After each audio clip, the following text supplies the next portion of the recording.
আসসালামু আলাইকুম। আজ আশিক ফাউন্ডেশনে আশিক শেল্টার এখানে অবস্থিত ক্যান্সার আক্রান্ত শিশুদের সাথে হ্যাপি নিউ ইয়ার 2025 সেলিব্রেশন করতে এসেছি।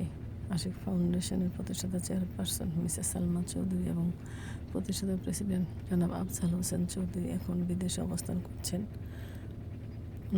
চেয়ারপারসনের নির্দেশে আমরা সবাই এসেছি এখানে নিউ ইয়ার সেলিব্রেশন করতে, যাতে করে শেল্টারে অবস্থিত ক্যান্সার আক্রান্ত রোগী বা শিশুরা এবং তাদের পরিবার লোকজন কিছুটা সময়ের জন্য হলেও একটু শান্তি বা স্বস্তি আনন্দ উপভোগ করতে পারে।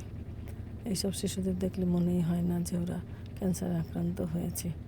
এটা আমার মেয়ে, ওকে নিয়ে এসেছি। জীবন কত কঠিন, জীবন কত যুদ্ধ করতে হয় তা উপলব্ধি করার জন্য। আমরা কত ভালো আছি যারা সুস্থ আছি, সুস্থ স্বাভাবিক সন্তান আছে আমাদের, যারা স্বাভাবিক জীবনযাপন করছি তারা কত ভালো আছে, এগুলো বোঝার জন্য এবং মানবিক কাছে যাতে উদ্বুদ্ধ হয় সেই কারণে। দেখতে পাচ্ছেন শেল্টারটিকে অনেক সুন্দর করে সাজানো হয়েছে।